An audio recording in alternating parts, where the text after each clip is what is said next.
here.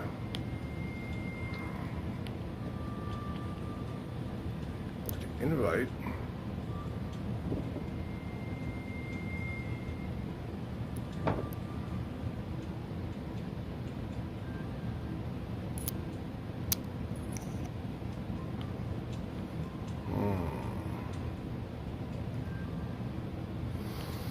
Hello, hello, world of YouTube.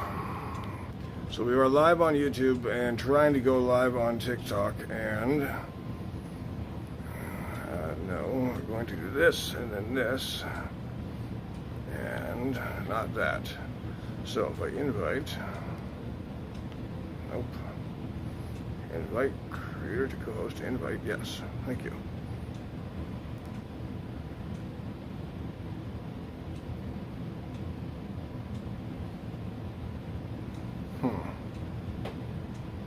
Oh, my apologies. We're having a issue here with one of our people. Nope, cancel that. It needs to be Michael Sensei specifically. Okay. We just sent Michael Sensei an invite there. There he is, right there. Yes, sir. Hello, sir. Is it connecting? It's trying to connect. The studio and the computer was not working. For some reason, it just would not do it with the live studio syncing. But we did get the design up. You can't hear me, right? I can hear you. Yes, sir. Can you hear me? You can't hear me, right? Yes, sir. Can you hear me? Okay, good. Good. Yeah, because I'm using a microphone and it's been a little sketchy lately. Ta-da! I can use this one if I want. Nice. Now I'm here. You know, thing. Technology, I swear to goodness, it's always something with that. Technology is... Congratulations Oh, on being able to organize all this shit. I guess I've got to get studio if I want to go live a lot, and I guess I got to go live a lot if I want to get shit done. But, you know, I don't know how to do anything. I watch these lives and they're putting up graphics and they're putting up while they're typing. And, you know, I'd love to be able to do that. However, I am an idiot. Oh, no, sir. I have a lot of faith in you. I think like anything with the technology, we have to kind of get it to where it's, you know, able to be lifted around. What I was wondering, it looks like, so in that background there, can you see the image of the Prime, and does it... I can see a computer. Does it say it in the correct way, or does it say it backwards? I can't see that. I can't see the letters. It's very far back. Okay. I can see the shield. I can see the defensive weapons. Okay. But all I see is a line of a glare. So if you get in on it, if you zoom in on it all or bring it over here, I'd be able to see it. But I can't tell you. I can't tell you if the letters are backwards. Are you wearing a patch or anything? I can look at that. No, Make it out. Good point. That's an L facing me. There you go. No, so what I was looking at here, and I can see if we can bring it forward, I think that it's got to have like an inverted on it. And I can flip the image, of course, to do that. But I do think that it is, yes, it's reading it that way. I have seen that a number of times there with like the whiteboard. When I use the whiteboard, if I write it backwards, it'll appear correctly. And I'm like, there's got to be an inversion on it. Are you good at that, though? Because I had a couple of teachers that were great at that. I am... They used to be able to just... Definitely a not novice. even looking at the board. Right. Yeah, I'm definitely a novice at that. It takes me a moment to write it in that way. Do your children know how to write in cursive? So, yes. The legible part is the part that... And I struggle with that as well. I use that. That's almost one of my analogies that has to go the way of the dodo. Mm-hmm. Because when I'm explaining to a beginner class, when you start learning how to write, how many of you guys learn how to write? Okay, when you start learning how to write, do you do cursive? No, you do those big letters on those big pages with those big lines. And of course, it looks like garbage at first. You can't tell it's an A. But then, and I go through that whole analogy. But Once you get through all that, Right. then you start writing sentences. Then you start using cursive. Nobody's going to know what the hell cursive is in 5 years. Nobody's going to make that analogy. I'll have to figure out a dynamic equivalent for their iPhone. Right. Yes. No. That's going to be very interesting. I don't know how my history teachers always said, if you don't learn cursive, how do you expect to read historical documents? You know, it just, especially and it's not even that far back. You know, of course, there's only specialists today that can read and go through Sanskrit, but it's just very few people. And even Latin, I have a number of patches, as I love the Latin language, and I have a number of patches, and a lot of times it has to be looked up. But cursive, especially with it being in English. Hello, Hanchi. Yes, sir. Thank you. This is Hanchi Raven there, or Coma. So there I'm trying is. to find the book here. I have a book. Oh, go ahead. Oh, I was just going to say there was a fantastic instructor there, Hanchi Raven of Coma, the Council of Martial Artists, and he just jumped in the line. You. He had gifted me with my martial arts name. I didn't have a White Cheetah? Yes, sir, White Cheetah. I loved that. Is it Wow. in the cat? Does that take precedent over batshit Buddhist? No, I loved that. That was so funny. I remember that. Yes, that was one of my favorites. I think because it never occurred to me. Me, magic crazy. No, yes, the White Cheetah was excellent. Okay, when I say you're batshit crazy, it is a term of endearment. Well, sure. Sensei Liu Changyi. Liu Changyi is my feeding crane teacher. And he is the 13th generation head of the feeding crane Gong Fu, Xue Chuan, Baihaman Xue Chuan. So feeding crane is one of the 4 or 5, depending on who you talk to, schools of white crane. Within we say the Baihaman, the white crane gate, you have the Xue Chuan, or you have the Baihaman Chuan, the white crane fists. And it's like you walk into a courtyard, and you have 4 or 5 doors, depending on who you talk to. And the first door is the sleeping crane. And the sleeping crane teaches you footwork, posture, geometry of the leg work, which is why my theory is Wing Chun, Ling Chun came from that particular lineage of white crane, because they're so obsessed with the geometry of the footwork. But I digress. So the next door is the crying crane. And the crying crane is the breathing element. That's where you get all of your Right. All those things that are exclusively odd. Right. That you find in all of the karates that came from white crane. Okay. Like anybody that has Sanshin. Sanshin, that I know I've changed it, but Sanshin is the greatest gift that the maiden, the girl, ever gave to the martial arts. And so many karate styles use it. But okay, so now you have the sleeping crane, you have the crying crane, then you have the flying crane. And the flying crane is concerned with defensive tactics, interception, patterns of deflection, inadvertent obstruction, things like that. And then you have the fourth gate, which is feeding crane, and eating crane, nom nom. Okay. And sometimes they go to a fifth gate, which is a shaking crane. But in our lineage, that is part of feeding crane. Okay. The shaking crane is part of the feeding crane curriculum from the very beginning, from day one. And that is the application form of white crane. That is the application. All of this stuff comes together in feeding crane kung fu. That's And awesome. it's funny because in the lineage chart that Master Liu Changyi has, they place his grandfather, whatever, places Wing Chun or Eng Mui at about 6 or 7, and then the other one, Wing Chun, right above her. So they recognize them just as experts in white crane. That's one awesome. of the 4 fists of white crane. Right.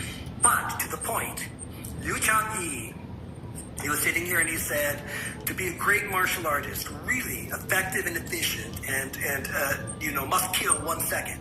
You must be tiny bit crazy. You must be 10% crazy. We've talked about this before. That 10% crazy has to be there because you can never be caught unawares. Right. You just can't. That's the moment that the day goes bad for you. Right. Yes. So, like he uses example, we're sitting eating ramen. Someone walks through the door. you might think that they're just going to go buy some ramen. Right. But I imagine that they're going to attack us. Right. I imagine that they're going to rob the place, because that's the 10% crazy. So when I say you're batshit crazy, you've taken that 10% and multiplied it exponentially a lot. Because of circumstance. Circumstance makes us who we are. Right. If free will exists, if free will exists, it exists most obviously at those moments where we're deciding where we are. Right. Or who we are. Yeah. Right? Willpower is the difference between what you want and what you want right now. And so if that decision between my Snickers bar and the carrot is predetermined, Right. it's predetermined by what I decided I was some time ago. Very I well want to said. be this, I'm going to be, you know what I Right. mean? Yeah. So I love that. Yeah, you are, so your circumstances, as tragic and as horrible as they are, Indeed. have created one of the most efficient and awesome. And I don't mean awesome in the vernacular. Awesome has become a platitude, right? Everything's awesome. It used to be that a tidal wave was awesome. Now your shirt is awesome. Right. What I mean by it's striking. It's really amazing. Thank you, sir. What a weapon you are, and I don't just mean your karate. I mean, I would love to get there and play some hands with you and see about that. But in every aspect of every possibility of every defensive position, Right. you got it nailed. Well, thank you, sir. Too much love. Too much love. Very much so. Appreciate you. Yes, that is awesome. I always think of that. It was I think the other day when we did a live, we were talking about the accessibility of why you carry a secondary, and I was talking about how we get pinned up, and that's why you were here. And I pulled up the for a second I forgot we were on a live for a moment. I didn't want to get us in trouble, and you chuckled, and that was the moment where you were talking about this with the batshit, and you told that story, and I loved that, because indeed you have to be a little bit crazy to be thinking in that far ahead into circumstances of that every firearms class I've ever done, and every instructor that I've ever learned from, including my father, they it's always the same, similar in martial arts with the basics, and then you go out into foundational material, into intermediate material, and you go out into different sections of dynamics. Favorite training that we always did, and that I try to do today still in creating everything that we do, is into dynamics, but into the scenario training. The scenario training is so beautiful. I love that, because we have the ability then to know when we get to this fork in the road, we have options A, we have options B. If you look at any fable of the last thousands of years, you can see we've got, if you go down the dark, scary path, it may just look it and be the safest one, whereas the brightest and the clear, sunny day off to the left looks as if it's going to be no problem, and that's where so many of the traps are lying. And I think the scenario training that we develop and that we do, and especially with this, why I loved that name so much, and it has that mindset of we know when these types of things happen, and we can draw on real experiences, everything, even with the interviews and flashback perspectives. And I cannot wait. I'm still this close to getting your flashback perspectives one done. Those are some of the best stories. And I loved how you said that, by the way, with I was sharing it with Angela last night, and she said she wanted to us discuss actually about your Every Bully program for Liney, and we could talk about it later, but it was funny. I was explaining some of your things, and I said, you know what, just let me just have him show you. And I was showing her the video. I was like, he will explain it so much better. And so we were watching different snippets, and she was like, I love this. And I was like, all right, this is why I wanted to do this series. And it is instructors who say, I'm not going to just tell you the story because you want to glorify violence, but if there's a lesson behind it. And my hand on my chest, and I was like, that right there, that is the real deal. That is how you know it's not glorification. It is about what you can learn to keep you safe, and that is just the hallmark of an excellent instructor. And so I'll try to earn that. Yeah. But and considering the source, I'm very honored. Thank you, sir. Considering the source, that's one thing we talk about in Every Bully. Right. That's one of the first things that my father taught me. When someone says something that's a pat on the back or a slap in the face, Right. consider the source. Right. Is it a source you can trust? Right. You know, having a mother come up to me after a tournament and go, wow, that kick was amazing, is wonderful. Right. But it's not as wonderful as having Chuck Norris come up to you after the tournament and saying that kick was amazing. Yes, You absolutely. consider the source. Right. Now, if you consider in bully situations that the bully is always pretending, protecting, and projecting, if the bully is always a coward in disguise, Right. then that source can't hurt you.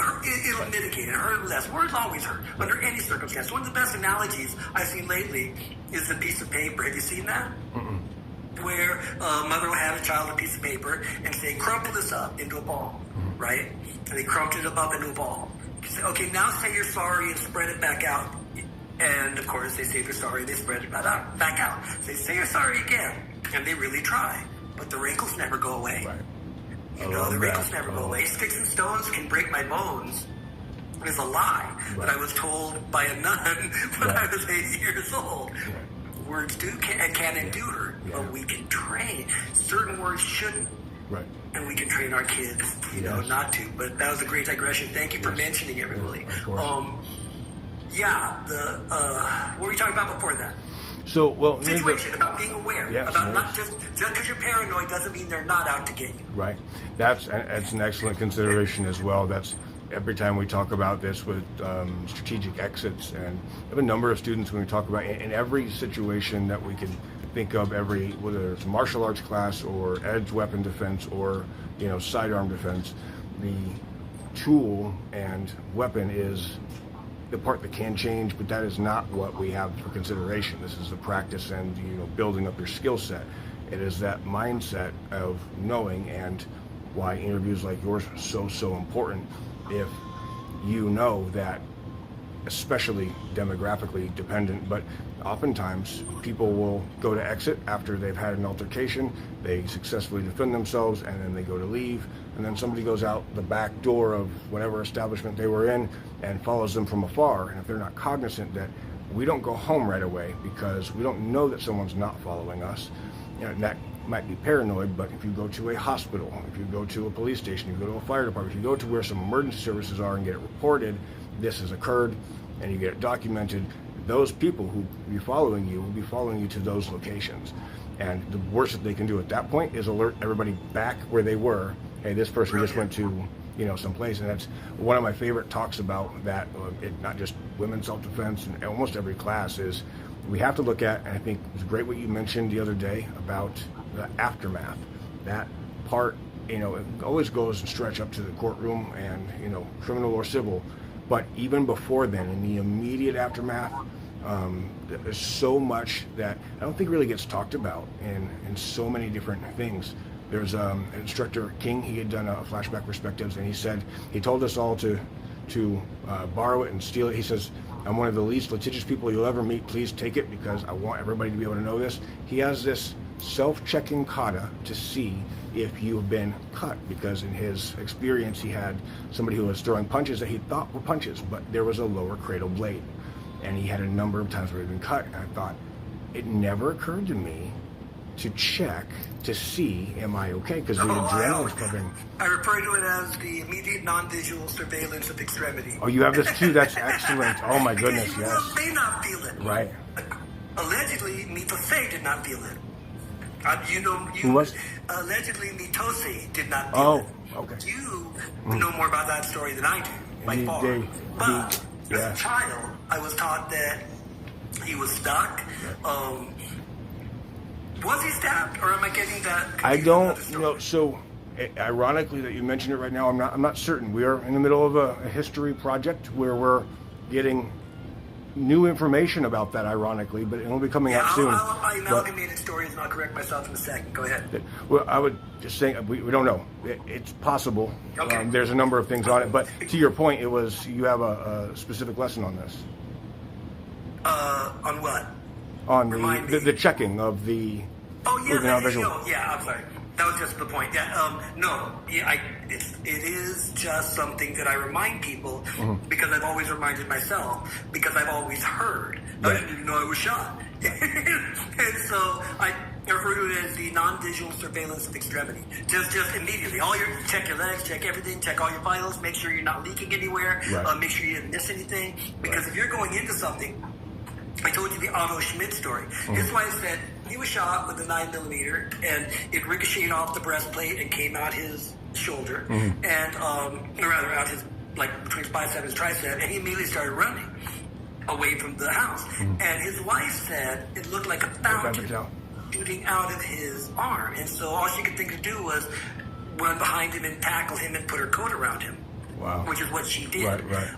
And you know the rest of the story. I won't go into that now. But yeah, if you're leaking, you're going to make matters worse by going into fifth gear. Yeah, absolutely. At that point, that's really, really important. But to circle back to correct myself, Emperado, is that his name? The guys that started Kaja Kempo, the two brothers. Of the two brothers, one of them was stabbed in a fight. Won that fight, did not know that his liver was clipped, did not know to go to the hospital, and died in his sleep. Right. Or at least when he was supposed to be sleeping. Right, Who knows what yeah. that went like. Right. But yeah, the situation. What is it? The operation was a success, but the patient died. Right. That's absolutely huge. There's one of the things they were saying about that with the gun is that if you wipe away and then touch again, if there's less blood, you're fine. It's theirs. If there's more blood, it's yours. And all of that, I never had heard of before. And I thought it's such an amazing thing. And let's see, Panther Town says, stopping by until my client comes out. Okay, thank you, ma'am. Nice to see you. Yes. Good to meet you, Panther Town. It's excellent.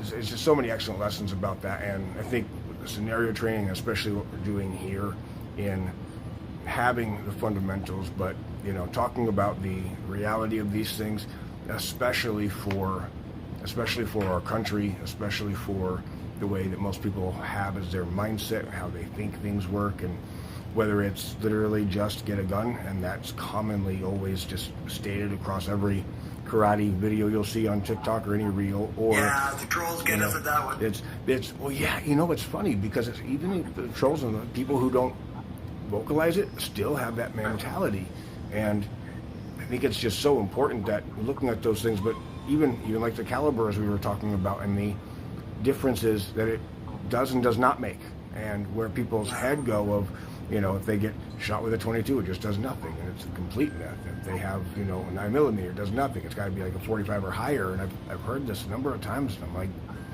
who told you these things? This is not the case.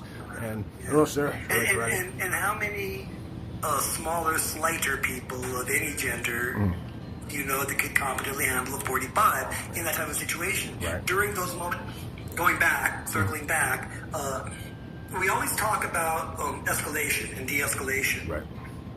But we rarely talk about serial transition. And those serial transitions are what are going to allow us to escalate appropriately and de-escalate, when it's available. They say the exit strategy starts to become clear. Right.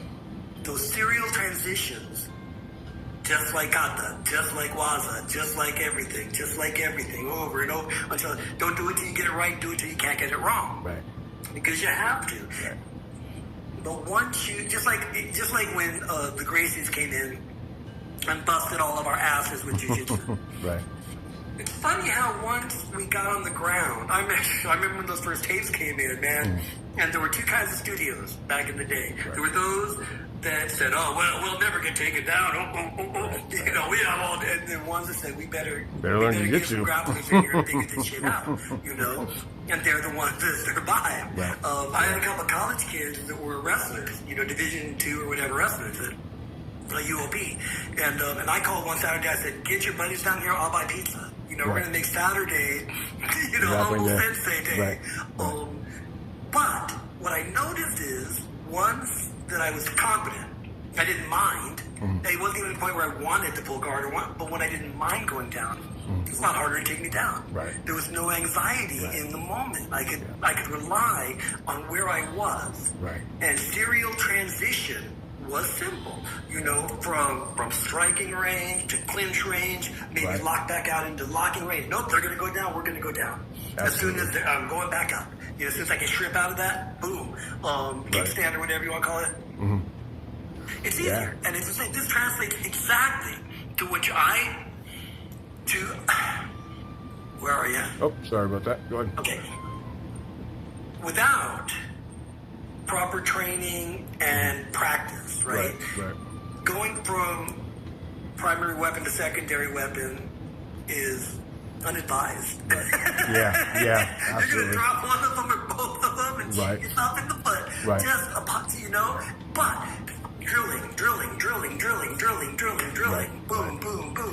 Bladed weapon, projectile weapon, Right. not as necessary now. Right. You know, we say the two most important in Kung Fu, we say two most important energies are Ting Jing and Fa Jing. And Ting Jing means listening energy, and Fa Jing means explosive energy. And you need Ting Jing to know when to use Fa Jing and when to stop using it. Right. You know, I love that. That's amazing. Very, very good. I love that so much. You're a master of it. You know, thank you're you. a master of it. Thank you. Yeah, and that's critical, or you're going to shoot your own testicles off trying to move into your second weapon. Yeah, that's certainly a concern, and even if you do have a number of considerations beforehand, unless your cup happens to be metal, you very much so may end up shooting yourself there. And it's it's funny that we talk about so many of those things I always just call them considerations, because what I love doing with this stuff in self-defense specifically is giving options because of lifestyles. I don't like the cookie cutter version. I mean, I will show people at Parker's Kempo, and I will show them my versions of these things and the weaponized versions I made, but I always like them to be able to have the change up or grafting ability and know what's right for their lifestyle of a number of things, even down to your carry belts, your EDC equipment. Actually, I have a video I was just getting ready to do and for this project, and I was thinking about the preliminary ones we were discussing, and I thought of another one that we could just put up on social media pretty much right away, and that was about EDC and about your ideas on what you like for your lifestyle, what you normally have, what you have now. I'm always huge on retention holsters, of course, but it doesn't mean you're going to go throw away a Kydex holster if you have one. It just means that, where you're placing it, where you've accessed it, where you would drill it, those considerations need to be in place. And it can be, I know people who very specifically will have ankle holsters, and it's never really been for me, but I don't drive that much. There is. Let's talk the advantages and disadvantages. Go adamantium. Play both sides of it. If you're driving, I think pretty good, because your hand's gonna be pretty close to your ankle. Decent for concealed carry. Horrible for if you have to run, depending on what you have. So my favorite example is I don't know what I can show here on TikTok live, but I have a 38 special. And it's basically in a sticky holster, which is a type of holster that you put in your pocket. It can go in your front pocket, this is where, you can go in a second, but this is where I sent you the animation last night, right? Mm-hmm. See, Jim will animate anything you demonstrate, and we'll be able to put it on here, no problem. Oh, okay. Because it'll be a stick figure, but it'll be all of your movement. But anyway, continue. That's awesome. So that's what I was considering. I'm not certain on what I would be able to put up there, but I have a number of things, and I pulled one out of the safe just in case we were talking about this one in particular. So I have this sticky holster, and what it is basically something, it's a type of fabric that goes into your pocket, and it basically just sticks up against the pocket, so it's not going to be falling out of your pocket. And I love that because one of my biggest things on retention holsters and specifically is, it's not that the bad guy can't get to it, it's not that he can't take it out, it just makes it a lot harder for him to do that, because it doesn't just come straight out. But with, and this is friction that it's employed? Well, yeah, so it's a little bit of, it's going to stick into the inside of the fabric more. So if you're tackled, that's my biggest concern always, is if I'm tackled, it comes out of nowhere, then it's not going to come out. It also happens to have a little clip there that just kind of goes into, it can go in your left side, and this one is a left side holster specifically, but it is one of those things that we have the consideration. So just in martial arts, we train everything on the right side, we try to train it on the left, so you have that ambidextrousness, if you will, of what you're going to be doing. Obviously, once you've gotten to a proficiency level on your right side, whatever your primary side is.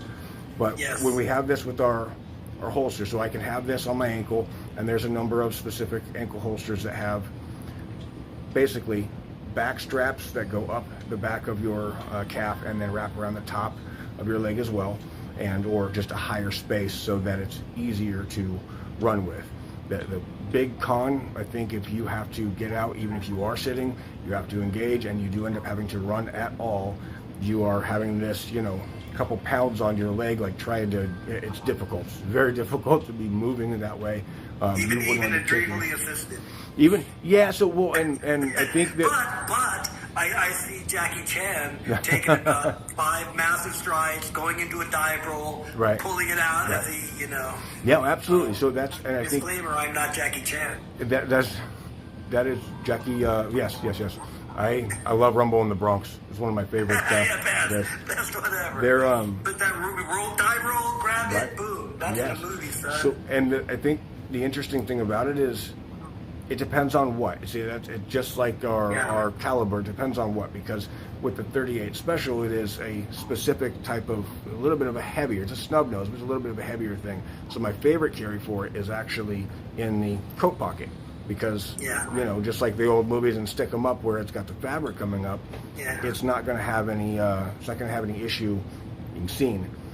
But for truck drivers, fantastic. I think for a lot of cops too, fantastic, because they're oftentimes driving. If they have to engage and putting up a seatbelt real quick, instead of having to go there and reach around to that, even if it's an OWB holster, they have another option. On that right side, they can keep their hand up on the wheel and pull still.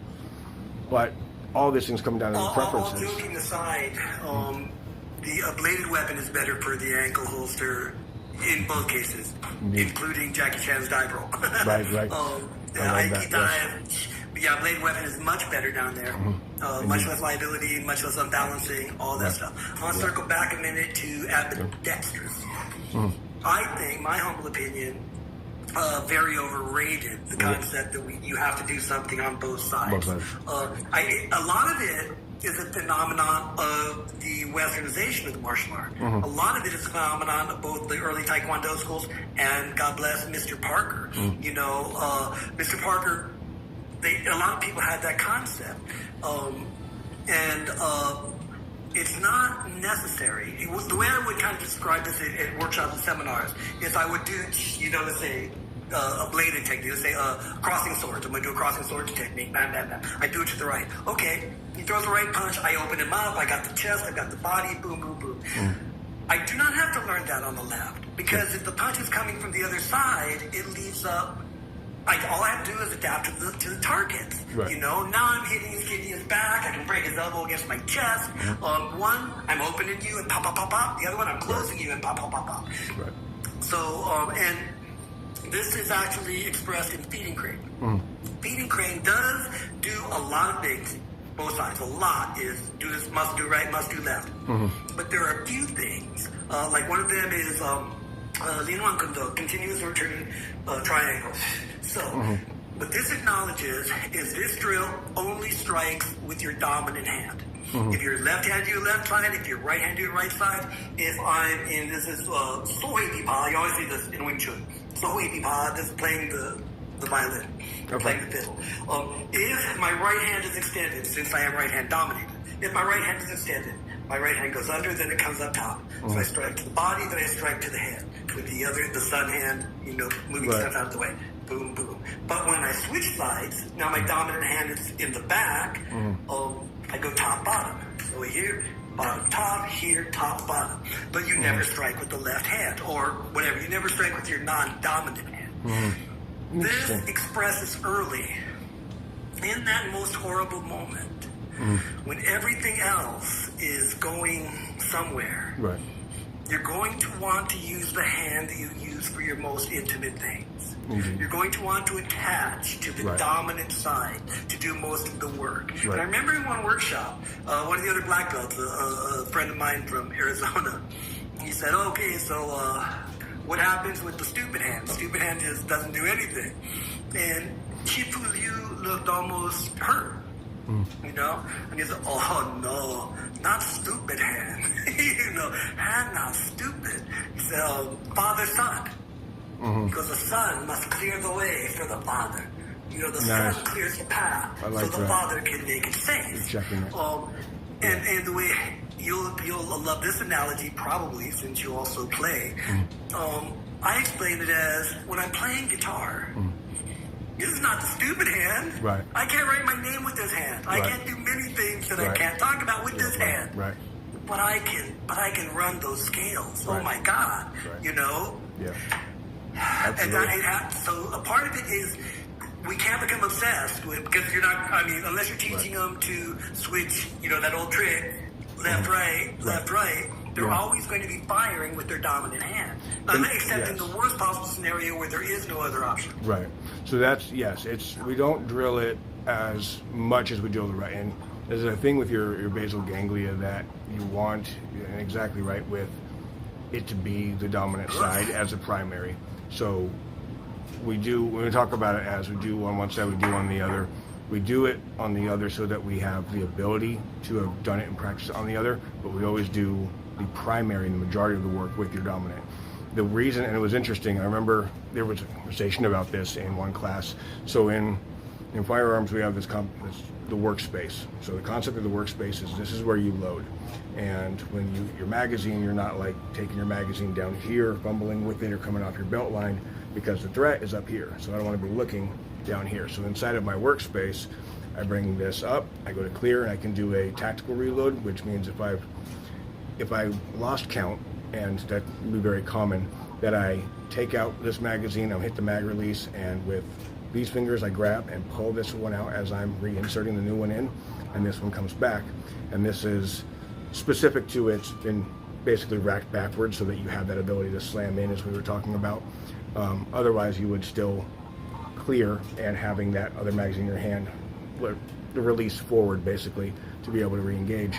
But one of the things we were talking about was we will practice if our hand gets shot. So you're coming up and you're doing your reloading and the hand gets shot. So now this hand is basically unusable, and the reason that we'll do that with the left side is, and it's interesting, we also have another one with the back of the leg. And what you do is you take the firearm out of this hand, and this hand is just kind of out of commission for the moment, but usually what we'll do is we'll bring it in. I always teach it as bring it into vital targets, because if he transitions to an edge weapon or anything, I can be covering, and How I much usually don't do much that. are we bleeding? That's, well, yes, it's going to depend. Water hand. Right. Can I bring blood into their eyes after the transition? I think sorry. for most people, it depends on if they take fingers off or not. It's going to be so much shock and awe. But usually the idea is that, so you've switched over here, and if it's pre-mag load, you're basically taking the firearm down, you take it to the back of your leg, and then you load it up underneath the fold of the back of your leg, put the magazine in, and you rack it down, and then you bring it back up. Just kind of, I like to have it covering and running my defense at the same time as my offense, but then I have this loaded, and then I'm engaging too. Here. So, I mean, to me, that's a no-brainer, but we're doing this whole project because what we perceive to be a lot of common knowledge is not very common at all. Yeah. This is, they say, and you made a really good point, or with what if they have a bladed weapon, or if you're coming there, at least it still has a purpose. Right. At least it can still do something. Yeah. I want to get to this because Shirei Kai made a comment, and I don't want to be rude whenever we can't address it. Right-handed, but he says he has a heavy, some people say he has a heavy left. Inadvertent position of advantage. And so if you have a heavy left, develop a good left hook and put it in that liver. That was difficult for me to develop a liver shot with my left hand that would compromise a reasonably sized opponent. Yeah. Ultimately, obviously, I did it, but yeah, man, the left is a great, great weapon. But he says nothing against it, but those things scare me. Sure. One wrong move and done. You got to know how to. That's exactly what we're talking about, sir. My friend, that is exactly what we're talking about. Right. And what's the mantra? People who act don't anguish. People who anguish don't act. Right. Once you begin that process, as you know, as a martial artist, it's just transferring it to an extension. In Tai Chi Chuan, After I teach the long form, the long form, the middle frame with large gestures, and then I teach large frame with large gestures, and then I teach the swift set. And if you get through all three of those, I teach you the jin, the sword. And the sword is taught, it's very flimsy, you've seen Tai Chi swords. And it's taught so that you can take your energy, your intention, not like some kind of magic, Ryuken, but your intention beyond the end of your extension. And so when that sword vibrates, you feel the fingernail of the blade all the way into the marrow of your bone. Right? And projectile is just an extension of that. Right. I remember in Cape Fear, Joe Don Baker plays a big tough bodyguard type, and he's giving a gun to somebody, or I'm sorry, I apologize, a firearm to somebody who's never had a firearm before, and never fired one, never engaged. And he said, have you ever punched someone? Because you just punch them. Right. It's just like you're punching somebody, and it's an extension of that punch. Right. Yeah. Yes. And so, developing that as a martial artist, understanding that it's a bow and an arrow, it's a spear, Right. it's a football, Right. it's a baseball. Right. It is we can, Right. Yeah. Yeah. But what are the 5 secrets of that? Practice, practice, practice, practice, and practice. Don't do it till you get it right. Do it till you can't get it wrong. Right. Because in those moments when it's scary, and when anything can turn something that's already going sideways even more sideways, Right. having the wherewithal about yourself to understand serial transition and to be able to make those moves from trying to stop them to that weapon, even in the most extreme, switching hands after a hand has been shot requires a level of survival instinct that most people this day and age probably don't possess in their everyday life. Right. Yeah. So we talk about the mindset going in and the mindset going out. Right.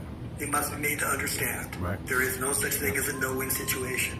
If I am breathing, I can get home to my kids. Right. I might be limping home. I might be leaking a little bit. I might be sore tomorrow. Yeah. But I'm going to get home to my kids. Absolutely. And if that requires me sticking this bloody holy hand up in his nostrils for 1 second while I can grab something that will end this threat, I can manage to do that. Yeah.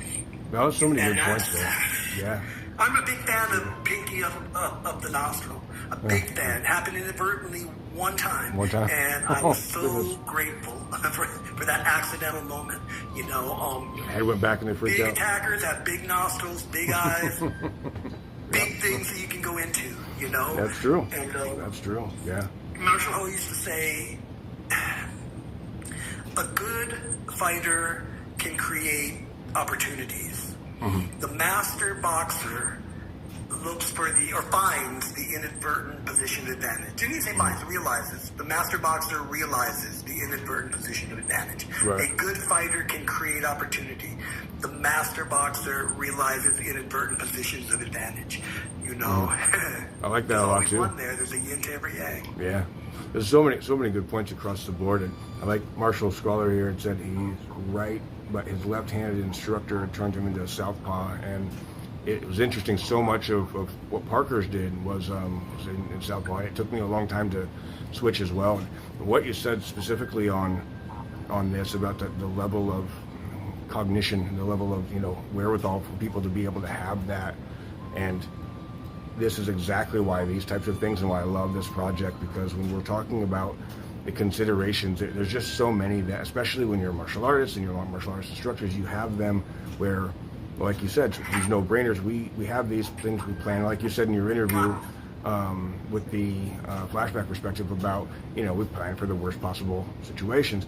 Everybody in my family thinks I'm a little bit silly, but I always have this, my necklace, and I carry on my body a handcuff key with the double lock position because, well, I'm not really concerned about law enforcement, but I am concerned that other people have access to handcuffs, and if I were to ever be, having a pillowcase thrown over my head and grabbed by 4 guys in the van, they might know to be grabbing here, but they're probably not going to know, as long as they're not watching this live right now, that I have hidden on my body a handcuff key. So usually It won't be there by the time they see this video. Yes. Hopefully, yes. I actually, when I go out, Presto changeo. I move it when I go out of the house to a very specific spot because of where they usually put your hands. But it's funny because no one's going to be expecting for you to have the ability to. And the other one I usually carry is a paracord bracelet, but hidden inside the center is this snap section that pulls out a blade. So whether it's duct tape or it's handcuffs, I have the ability in my back pocket to go, and then I just need a second to have my hands free. But those little tools and those little considerations, just like whether you're transitioning from your workspace right to left, and I actually almost brought down, I think the next live we'll do, I'll have to bring down my duty belt. I have a whole duty belt set up, but specifically for out here. Unless you get banned. And so I think as long as we're, I mean, the first time I think we showed a trainer, hopefully we don't get banned for showing, a holstered 38, but we always talk about the safety rules, so I think we should be good. That whole thing with the duty belt, I can set up, and I have this on the side of it. This is a big old tourniquet with shears in the side. Then I carry sucking wound patches. And every time I've been asked about it, whether it's been in classes by students or just when I'm out and, people can see if I take my coat off, I always have this assumption that if I, God forbid, have to go to that tool, there's a good possibility the person that is making me have to go to that tool has the same type of tool.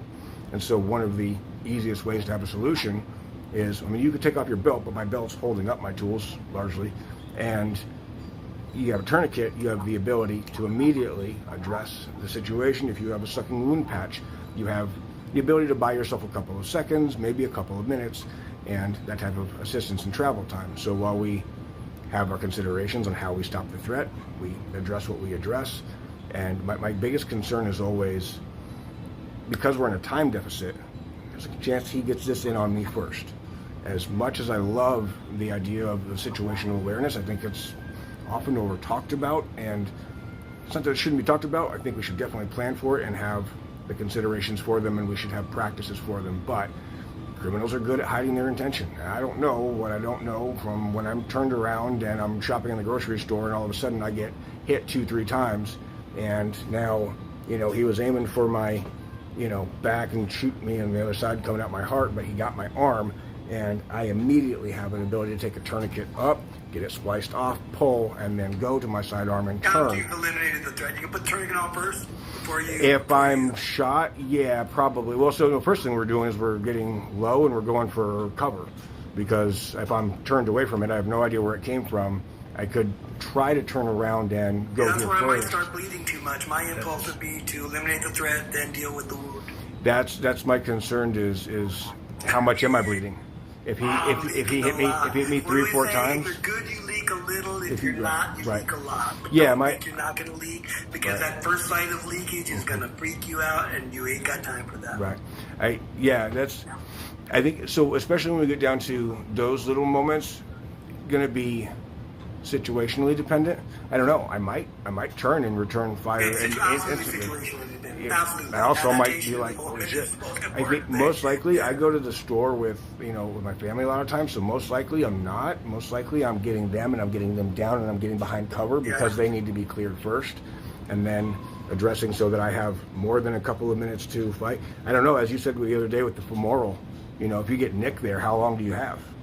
30. Not much. Not much at all. David Jackson get the femoral artery, and how the heck are you going to tourniquet that? Right. There are a couple things that are just in such a place where you can't tourniquet them. Right. I want to cycle back. I know you got to go pretty quick. Fun story about blades. I told you how and why, and we'll go over it in live sometime, why I stopped teaching blade weapons when I understood, the impractical. Just like like I say, the firearm defenses in Parker system, in Oyama system. I remember when I was a child, I had Mas Oyama's books. And what is karate? This is karate. Both address firearms. And ludicrous. I remember I had Sun Duk Song's book, Taekwondo, The Art of Korean Karate. Insanity. Yeah. Literally to the point of firearm was pressed, you have your arms up, you spin, chop. With one hand this way, chop the gun out of the way, chop the side of the head, throw that front kick. My Lord. Brother, please. But they didn't know any better. And as we said the other day, they felt compelled to fill in the gaps. Right. Because, it's expected of me. I'm a master. Well, if I can defend myself against it, we got to have the right to say no, which is why I reached out to you. Yes. Thank you. I would confidently teach bladed weapons because I know them. Right. I know them intimately. Right. Firearms are so far out of my lane, and it's so necessary for what, as we've discussed, for the environment we live in right now. A fun bladed story. So I stopped teaching bladed weapons until I knew that I could teach bladed weapons and make people more survivable in the event of a stabbing event. Right. You know, if a stabbing event occurs, you can survive this if you take the L in the end line. Right. But so we would do tournaments, knife on knife. And the way we would do these knife on knife tournaments is our studio. I had about 300 students just in my own studio at any given time, a little more, a little less, blah, blah, blah. But we were huge for us. And so we would have these tournaments where our brown and black belt candidate teenagers and adults would fight with a single dagger and an open hand, empty hand. And they would wear white turtlenecks, white gi pants, and you would dip your blade, which was kind of puzzle mat material. It's kind of a little bit like more porous because it had to hold chalk really well. And so you would put your blade in like a chalk tray. It had blue chalk in it. Yeah. And you would fight. Two people would fight. A cut across the body was a point. A cut across the arms and legs was a half point. And a cut across the throat was ippon, kill, win. Right. Okay. So that one brown belt was great. And I had another green belt who was very high on the spectrum. And while he wasn't great, he was meticulous. He was meticulous. If you told him to do something, he would do it that way every single time, just like you're supposed to. That's awesome. And so the way we would train it, I never understood why somebody would put their naked ass, skin and blood hand in front of a steel weapon in any kind of a defensive position. My hand is here, and my blade is always in front. And so I always taught them, you're going to protect this and this. You know the story about that. So the elbow's down, and the hand is across. And keep your chin down, and you're cutting here. You're stabbing, you're sticking, you're blocking, whatever. So that's the way it was always taught. But in the heat of the moment, you would see people getting their hand out, reaching it out, and things would happen. Bad things would happen sometimes. Sometimes good. Sometimes they'd be able to grab the arm. But just because it worked doesn't mean it was a good idea. So this brown belt, Dylan, he was just whipping through the competition. And the main thing he was doing was when anybody would reach, he would break the arm down and then stab across the throat. Or slash across the throat. And he got 2 wins with clean. Clean. They brought that arm down, boom, right across. Blue chalk, right across here. It was amazing. One, the guy, after Dylan, and it's just that fast. You know, you're here, like that, right? And break, see if anything happened. And the kid had a blue streak across his neck, and he just sat on his butt, and he went, acknowledging that he had been vanquished. That's funny. Okay, I love that. The last fight was his green belt, who's on the spectrum, does everything correctly. Not talented, not fast, but does everything correctly. And Dylan, our superstar, did that tactic, man. And it came out, they take for a pick for a while, and then Dylan shot it in, boom, boom. And it went just that fast again, and we broke him up, and we look at his neck, and there's nothing. No blue mark. And we checked Dylan's knife to make sure that it's loaded. And then Jeff's hand, across the back of his hand. Beautiful little blue mark. It looked like you'd taken one of those ones that carpenters use, you know, and to make the lines right across the back of his hand. Right. Devotion is found in the details. Yeah. If you do everything right, wow, the possibilities for survival. Right. You know, and that was the difference between even being here and being right here. Right. When that blade came across, oh my goodness. You know, it was a chilling moment for all of us, instructors and students. It was a beautiful, beautiful thing. I love that. So that's a bladed story for today. Thanks for letting me tell it. Yes, that's awesome. Thank you for sharing that. I love those. It's very common in Filipino martial arts. We different. We use lipstick and paintbrushes And that's how you do them in the Philippines. And one person's a white shirt, one person's a blue shirt. But that's how you would know. And it was always very telling, very, very telling. And of course, hands. And one of the first things that we go through in almost all FMJ, I believe, is FMJ, not Full Metal Jacket, FMA, Filipino martial arts is. The hand's one of the primary targets for that, because you slash your hand, you drop their weapon, and it was interesting with these. I think first everybody should be doing those drills just to see, because once you've done it and you can see how difficult that was and how easy it was to get tagged and how hard it is to tag someone else, it's like an eye opener. But also, and it was what you said earlier with the firearms. I think one of the reasons I'm really excited about this is always trying to tell people, if these scare you into Shurei Karate, with these being scary and what they are, I always suggest that people go do this where they learn.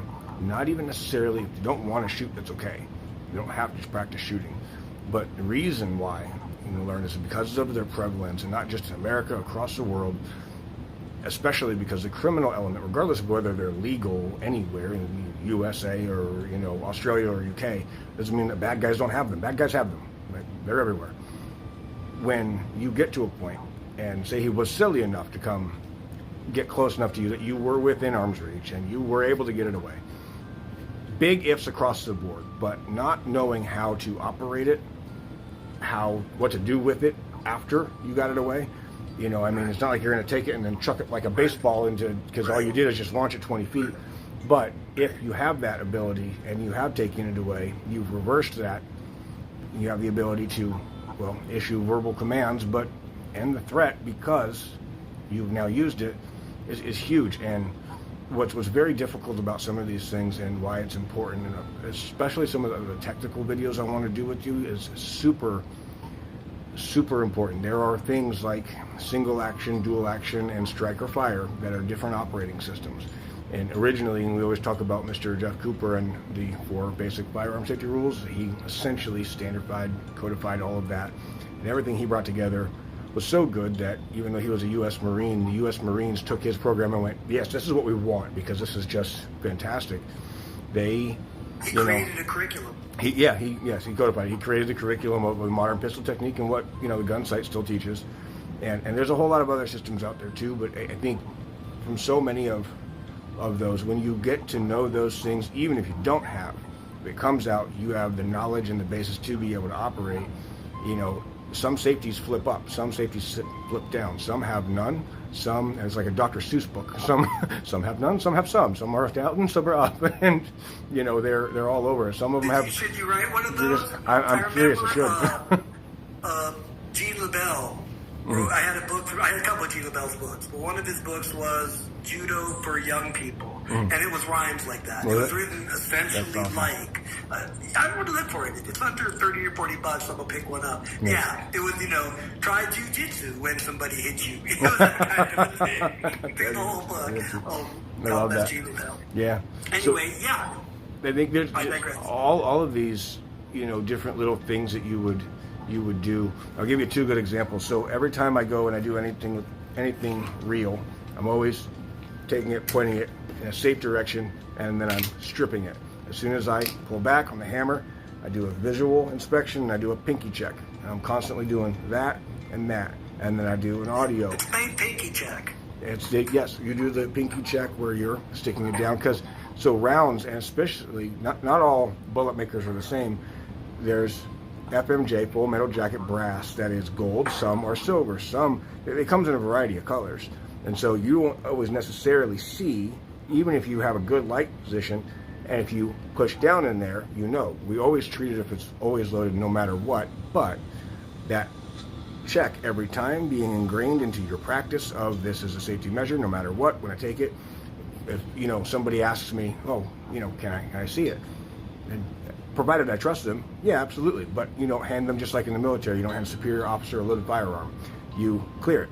And so our practice as civilians is clear out the magazine, pull out the round in the chamber, provided that you're walking around with one in the chamber, and knowing those, the lingo of the culture, condition 0, 1, 2, 3, and 4, and what they are, how you would want to carry, but I do that check, and then every time what I do is I pull the thumb back down so that it's not in that open position anymore, and I hand it to them just like you hand somebody a pair of scissors with, you know, the handles, but I hand it to them with it's cleared, and I use that audio where I say clear, and then they know. Or like in the one video where I was transitioning and I was going between the two, and I said always do your press check.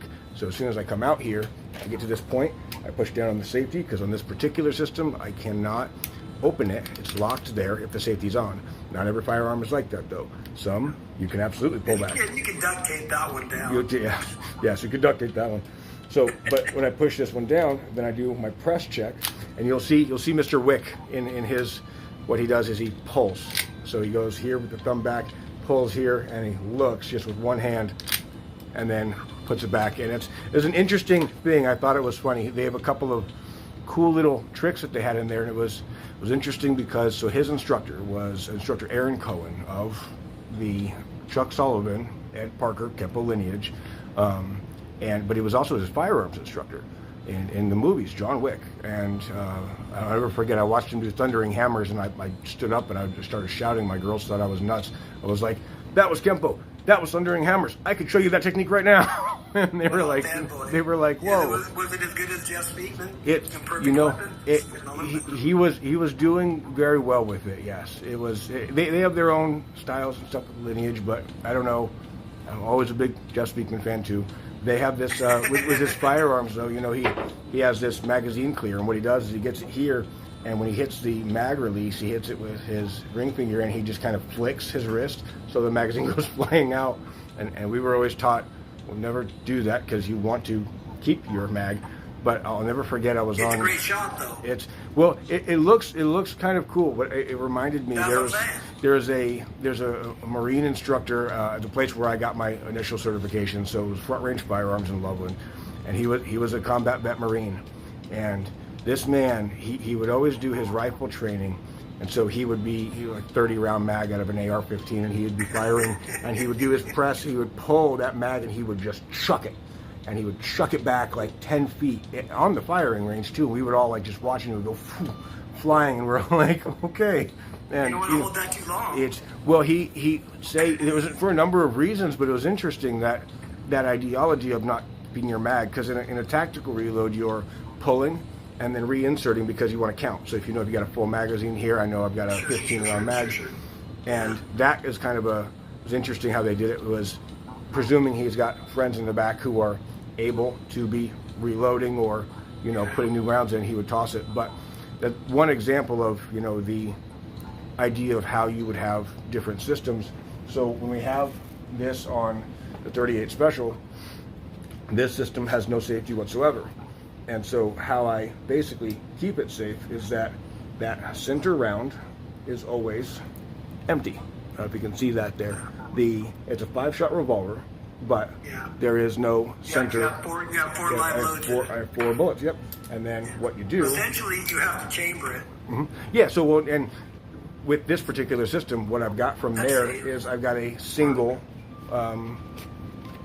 So what I do is I squeeze the trigger, and that's... But the amount of training before I was to that, because in some states when you drive through them, you can't have a round in the chamber in specific tools. So like your long guns, for example, almost all states, they have to have a chamber clear. In fact, the ammo has to be in separate places.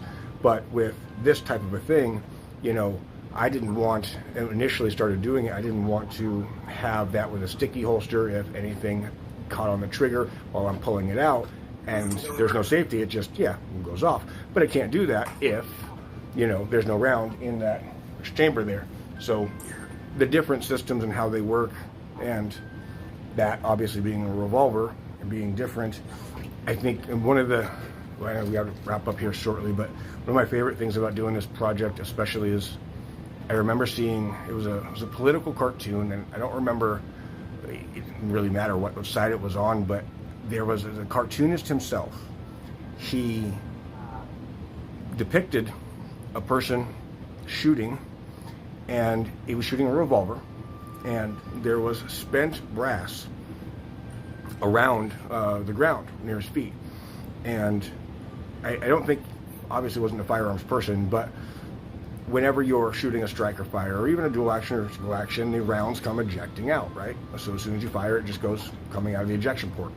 In a revolver, it doesn't. In a revolver, it just circles and circles and circles like a clock and goes up and down, up and down, up and down. And when you have that in a revolver and somebody who is depicting that the brass is coming out, basically they don't know. And that's just so much Was of it what just I think. laying on the floor? There was none that was actually firing out, right? Right. Well, Yeah, I mean, so- I'm going to give him the benefit of the doubt and say maybe he just kept dumping his... He could have done that. Yes, he could have dumped it. But it's kind of funny with those. You see that a lot though, and a lot of people with really having knowledge of it. It drove me nuts about it. I remember it was probably about 2 years ago. I Probably made a almost TikTok on that. everything you see in the media, like movies. Yeah, I mean, John Wick, you're obviously a fanboy. Right. But probably most everything you see violates your sense. It's like when I watch submarine movies. You're being I love right. submarine. Right. That shit ain't happening. That shit ain't happening. Right. Or martial arts movies. Oh, yeah, We now yeah. know Right. we watch it for entertainment, Right, not right. edification. Of course. Yeah. Except The Perfect Weapon. Right. You know, the thing is, and the reason for that, Ed Parker choreographed it. Right. And it was the very last thing he did in his life. Mm-hmm. And I appreciated what he was trying to educate people about Right. and still keep it cool. Yeah. There were lessons that you could take from the choreography. Yeah. They tell you about Kempo. Right. The scene where he's getting robbed. The scene where he's fighting the Taekwondo guy and is getting his butt kicked until he's able to close range and nullify the weapons. Right. A lot of things in The Perfect Weapon, but choreography just pew-pew. Right. We're to advise people, public service, don't No. learn from watching, Tom Cruise do it. Yeah. Because, or watching Jet Li Right. punch Mike Tyson. Because it's just, Right. it's not realistic. Realism is all... I don't know who that is. It might be the male. It might be my wife. I'll take a few seconds here. You're okay. Realism is boring on film, except for the fact that it's a beautiful thing to think. Right. Oh, wow, he killed him very fast. Right. There's a number of those. Turn on my mic for a second and Right. check the dogs out. Right. Yes, it is a really good point. I remember this in Lethal Weapon 4 because, as you mentioned, Jet Li, he had this scene where he had gone up on top of the firearm and he basically did one of those, Vulcan death grip type of things, and he pulled back on the slide and he basically pulled the whole port off of the firearm, and they were all freaking out. Well, how did he do that? How did he do that? And I'm like, he did it with a prop and a team that put that together that let him do it. That's how they did it. And it was, they always are for entertainment. And I think it was it's kind of cool to see it. It's funny that we talk about that with movies because my biggest thing on that was you have that sound. It's the quintessential sound of a firearm. Every time the guy's going around the corner, every time it raises up an inch, every time they switch scenes, what do you hear? That.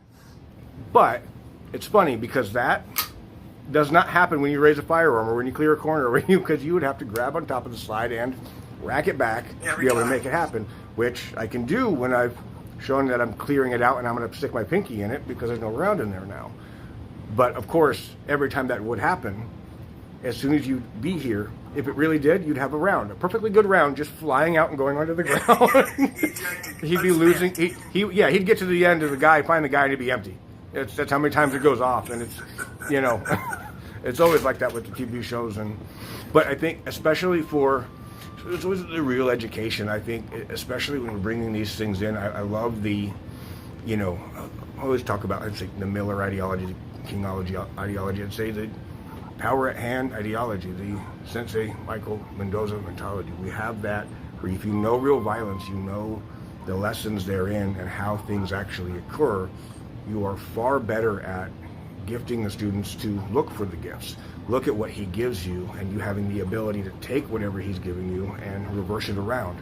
And especially whether this person's brought up a firearm to you and you are literally doing the difference between turn your entire body or snatch, and the body part myself doesn't really make much of a difference if I'm here or here. What makes a difference is that this is not pointing at my head anymore, and that instant action. Straight up in the air. Far Straight bigger. up in the air, then pointing it down. Right. In, down, round, and in. Yep. And now it's in that retention position, Right. and it's out of everybody's harm. Right. Yeah, that's why we're doing this. That's why I reached out to you for this, because I know nobody else in my life that could put together the kind of things that we're putting together. I'll tell you a funny story about movie martial arts. So back in the 80s, I was teaching in Stockton. And I taught the boys, one of the kids was Stockton Boys Club. And Leo Fong, you may have never heard of him, but if you look him up, Leo T. Fong, he had a couple of books when I was young, like when I was 12 and 13, I had his book, Silong Kung Fu and Hong Gar Kung Fu, right? Well, Choiliput, I'm sorry, Silong and Choiliput. Those are two books by Leo T. Fong. But when he moved to Central, or sometime by the time I got to Central California, I was 25, 26, he was making cheap movies. And he was making cheap movies, and by cheap, I mean the cameraman sitting in a shopping cart and somebody pushing him to get the pan around shot, literally like that.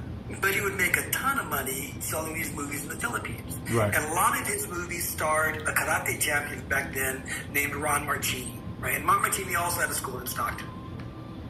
And one time, Leo asked me, we always talk about stuff. I did extra work in some of his movies, but, because when we needed, like, crowd scenes and stuff. Right. But he asked me one time, he said, okay, I got a scene, and I don't know how I'm going to get him across the counter. I said, so Ron is sitting at a diner, at a counter, and he's eating a hamburger. And he realizes that the guy who's serving him is an assassin who's going to kill him. And the guy's on the phone, and Ron's eating his hamburger. And the guy comes back, and he puts both hands on the table. What would you have Ron do? So he puts his hands on the counter, and he's leaning, and then grabs his throat, and blah, blah, blah. Right. And Leo just smash the plate, take both edges that you're still holding onto, and cut his throat both sides. I thought that was flashy and kind of goofy and efficient. Right. And Leo thought for a second, and he goes, I have to cancel my SOS. I apparently did that fast enough to think that my watch light took a fall. And he thought for a second, and he went, no, that won't play, And he just left it at that. When I watched the movie, like a year and a half later, we got the VHS from him. Ron winds up just beating the shit out of this guy across the counter, grabbing him, dragging him across the counter so he knocks over a bunch of coffee cups and condiments. And then he grabs a fork and stabs him in the neck. Nice. The whole scene takes probably 4 or 5 seconds, as opposed to right? Yeah. But in movies, that's an asset. In real life, that's a time variable we cannot afford. Right. No, it's absolutely. There's, the difference in entertainment and the ideas. I do like the idea, I'll tell you, that of the incorporation of the environment.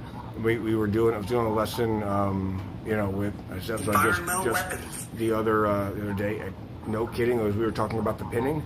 I was just talking about that with Viney about when we were hitting the target, we were hitting the bob, and we had things going on where they were having a situation, right? And it was a basic bully type of a thing. I said, let's get some aggression out on the bag. And so we're hitting the bag. This is my stepson, and so we're hitting the bag. And I said, when we look at some of these things, there's a lot of stuff before you ever get here. And I'd love to go through all that with you, and I have some friends I'd love for you to talk to. But I have to tell you, when we're hitting these things and hitting the bag, it's a really good workout. You know what it'd be more like? And he goes, what? And I just grabbed the bob, and I grabbed the side of the bob's head, and I hit it up against the wall 3 times. And I'm like, boom, boom, boom. And I'm like, it'd be more like that. And he's like, really? And I'm like, well, yeah, because that's how, this looks cool, and it's, this flow to it. And I might do part of that, but I also might just grab his head real quick and go bam, bam, bam, and then go into an elbow, because not just the usage of the environment, but even people who don't really know what they're doing, you throw haymakers and stuff, but the environment comes into play often, and the longer you're there, you might just see a coffee cup and go, bam. All things being equal, the one who is more aware is going to have the advantage. Funny you should mention that. When I was 11, I was studying Kung Fu. And it was in Hollywood, California. It was on Cahuenga Boulevard. It was on Vine, but Cahuenga was where my grandfather's house was, and it was right across from the park. And so I would do Kung Fu on Saturday mornings, and then I would go to the park, and I would just practice. Like wars, I practiced punching, kicking. Right. One summer, there were these three brothers. One was about my age, one was 16, and one was a little younger than us, probably 9. And they watched me. And then they kind of came over to me, and they said, "What's that you're doing?" And I said, "Kung Fu." And they said, "We do Taekwondo, you know." And they kind of started to bully a little bit. But they never made it physical. Like at one point, the one that was my age, he came running at me full steam like he was going to throw a sidekick, and then just kidding, you know? And the teenager had kind of an attitude. The other two were like, "He's a green belt, and he's a brown belt," whatever it was. And he just kind of had an attitude. And one time he tried to break a board, I remember, one Saturday, because this happened over the course of the summer. And he couldn't break the board. It was kind of embarrassing, but I wasn't going to laugh because they were still kind of bullying me in this park. And so the next Saturday, the very first Saturday I really had a chance, I asked my teacher, one of my teachers, Dennis, I asked him, you know, I told him, I said, "What should I do?" And he said, "Are you afraid of him?" And I go, "Well, the teenager's pretty big and he's kind of good." And he goes, "Okay, so here's what you're going to do. I know where you're working out, so keep working out there. When they come over, just go over and go, 'Hey, look, guys,' and go over to the fence, go over to the area where you enter, and just go stand there and go, 'Hey, look, guys, we can't do this forever. So, okay, I'll fight you. I'll fight you one at a time. We're just going to be fair. We'll start with you, and then we'll move on.' He said, 'Then put your hand around his shoulder and go, we can't do it here because we'll get in trouble. We have to do it.' And he put his hand on my shoulder. He said, 'We have to go over there.' He said, 'And when you point at the tree, bang, just shove his head into that pole.' Right? And he did it in such a violent way. There was no pole. We were standing there in the office. Right. But he did it in such a violent way that I think I started to tear up. Right. You know? I mean, I know my lip was quivering. Right. And he looked at me and he said, "Do you want to be afraid your entire life?" Right. And he said, okay, you can't do that? Then go up to the biggest one because you got to have him first. It's got to be him first. Right. You go up to him and you go, "Hey, remember, okay, keep in mind this is 1972. So this might not be as applicable today. I mean, as far as the entry. Yeah, the technique is, but pretty the solid. entry." Got it. Good. So Shifu said, "Go up to the biggest one and go, 'Hey, man, peace.' Boom. And just stick him in his eyes. Go, 'Peace, man, I don't want to mess with you.'" And that was then. That meant something back then. Right. And he said, "Poke him in the eyes." Because if you don't want to hit his head against the pole, then poke him in the eyes. Right. He said, "But you don't want to be afraid forever." Right. Ironically enough, I went to the park the very next Saturday after class, just like I always did, and they weren't there. I don't know if they were visiting a parent for but you know, the test was complete. Right. I went there fully intending to slam that son bitch's head right up against that pole and tell the other two guys, "Don't mess with me." Right. You know, but I didn't have to. Right. No, absolutely. That's exactly I love everything about both of those, especially because one of the things we talk about with the women's self-defense is that controlling the environment and the comes. So we always talk about deploy the fence and get our hands, especially because most people will let you actually close most of the distance for free. Like they just let you get that close to them, and that's perfect. That's absolutely they can break their barrier because you're just kind of. This is non-threatening, but it also is a verbal, non-verbal of I don't want to fight. And that's we talk about what it is now. That's got to be the mantra now. Everybody's got a camera. You got to make. I don't want to fight you. I'm not going to let you hurt me. I do not want to fight you. I'm not going to fight you. I will not let you hurt me. Right. Absolutely. Yeah. So and when we do it, we point and say when we go over, this way. We talk about pointing to where we want to go because they don't always look, but if you can get them to move because. When any predator picks, they pick their spot, their timing. I think if most people knew, and very excited for this project. One of the things we always want to talk about in all self-defense across the board, no matter the tool you use, no matter the weapon you use, no matter fist, knife, anything, even a pistol, firearm, they have this whole thing where your selected or deselected based on whatever they've got in their mind. There's a lot of things you can go research there, and a lot of to that, but you know, they have this whole thing where they are picking their time and their moment, and if you take them back up out of their atmosphere that they picked, their time, their place, and you're guiding it, and what he was showing you, this genius. I always talk about that with several classes, but I love it with the women's self-defense because we use the tactics to overcome what the threat and the predator's doing, and we take that and put their power back into it, and the self-empowerment of, we're going to control the atmosphere. We're going to get them over next to your car. We're going to get them over to where they have to follow you. And it's something across the board. No threat, no predator can keep you completely engaged until they have you detained. Until that point where they've got you, like, they want to fight you and keep fighting you, they have to bring the fight still to you. So if I push off and I back myself up 5 feet, he's got to come to me still. And so as I take him up out of that environment and I get him close to a wall, a car, a vending machine, anything, and then I have the ability to slam his head into the glass. There's all these things. But I love that, especially because in your piece reminded me of deploying the fence. And we talk about it with the CCTV camera, of course, with the nonverbals, but I love to tell them one of my favorites, and it's from Parker Skempo. And so it's called deflecting hammer. And so this guy gives you a kick, he's kicking you in the stomach. And you do this downward block basically, and then you shuffle in, you grab the back of his head, you take your elbow and you go bam. And I love that because when you get here and you can hook into the back of the head, the most common thing in real violence is clinch positions, but when you get to this point, you can pull and swing, and you have the hip rotation, and you have the heel kicking out, and you have that whole weight. And always tell all the ladies, you will knock me out instantly if you have your shifting hip come up and pull my head into your elbow. I'm not staying conscious. It doesn't matter if I weigh twice as much as you. You land that, I'm going night-night. It's just, you're knocking me out. Even if it does, and we're talking about serial transition, bam, now I've got the back of your head and I smashed your jaw. Right. If I didn't, whether I took you out with that or not, my instinct is going to be to slide down and bulldog. Now I've got the back of your head and I've got your chin.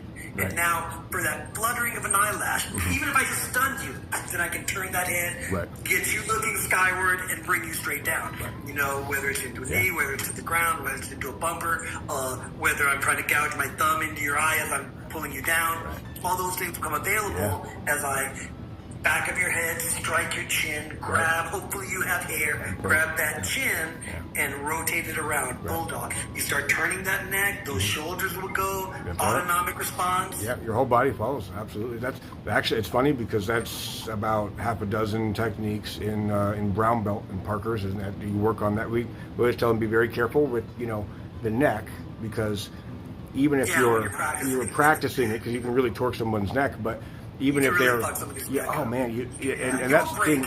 Even if they're resisting, right? Yeah, no. But they're going to be like this for a couple of days. Right. Oh yeah, absolutely. And when you pull in here and you have that position and turn it, yeah, absolutely right. Sit them down, turn them around. Hello, sir. Sensei Dalton. Good afternoon. And so we have this with the. I think I can't wait to go over some of these things with you. With the, I don't think I have sent the videos over to you yet on retention positionings, because we have that clinching positions, and whether it's back draw or cross draw, especially with rule number 4, backstop and beyond, where we basically just clinched up and we pulled, whether they can see it or not. And it's why I like a lot of the clothing, especially because they don't even know, and I'm here, I get contact pressure. And so one of the we'll teach the the sideways gangster way, and then the forward way, and then we actually have an underway too. And the reason is because depending on so when we do the that's hard to squeeze. For the trigger when we work on the just squeeze your finger. Right. Go like this, squeeze your finger. Now go like this, squeeze your finger. Now go like this, squeeze your finger. Here. Right. The radial partner is kind of restricted a little bit on me. Are you cool? Is it? Well, so you have to practice. Not that it would not do it enough, right? But it seems a lot tighter. Yeah. Palm up. When you have and so there's differences in there's differences in, of course, the trigger pulls, and so when you have, depending on how much weight, so every firearm, no matter what, has, and why a lot of people like to modify them, is they have a different amount of weight to their trigger. And so if we're talking about, you know, any of these, and we're using the revolver in this case, but we have the set and clear. If I'm here and I'm like this versus like this, and this, my position, I'm not going to take it like this way or anything like that. It's just going to be up. So basically, if you can close your fist, you can do it. Yeah. And there. But you're absolutely right. It does have to be in a position where you're able to practice it. But the only reason that I have them train that, and I wrote part of that curriculum specifically after seeing a really bad situation when a guy he got surrounded and a couple of people had grabbed him, and he actually had the cross carry, right? So he had the ability to grab from here. But as they came in, they controlled his wrist. And I don't know if that was something that maybe was like what you were saying with the ability to do that, be able to get to it. However, if he had been practicing from this position, he should have been able to fire no problem there. Fire off. And immediately, so what? He should also have had he should also would have benefited, should have had his very judgment. He would have benefited from having the ability to disengage himself. Right. To do some catastrophic damage in order to just give himself a moment. Right. You know, or a couple of inches. Yeah. You know, in that situation where several people are grabbing you. Right. And you're trying to find your weapon. Right. That's like being on the ground under a 350-pound guy. You've got to imagine that you're under ice and you're just looking for those air pockets. Right. You're just trying to create that tiny little bit of framing, the tiny little posting up where they can't bend me. You know, if I can get this on my body and this on his body, he can't get me closer for a fraction of a moment. Right. That one individual, and I can create those air pockets that will get me to my weapon. Right.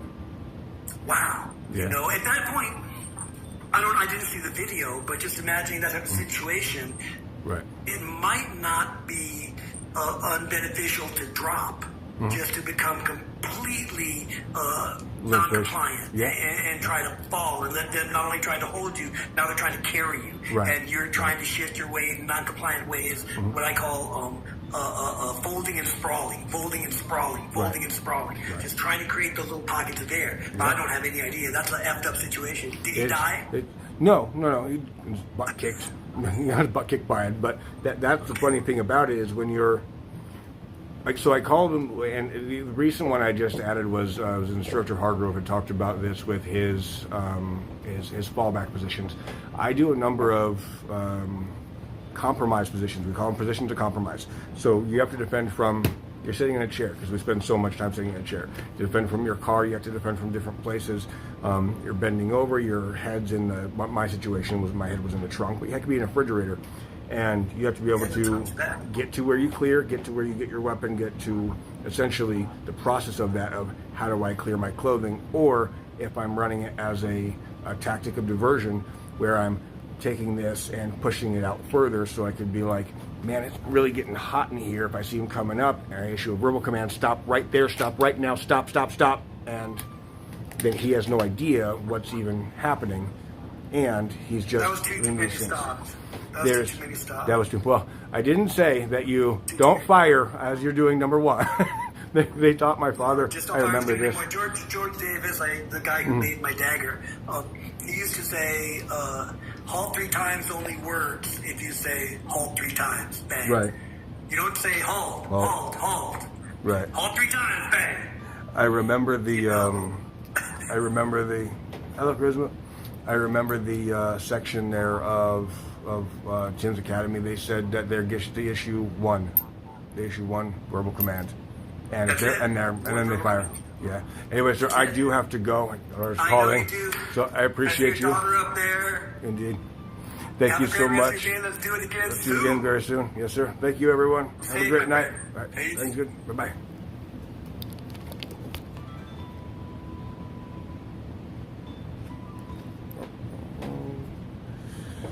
I'm coming, Charm. Ooh.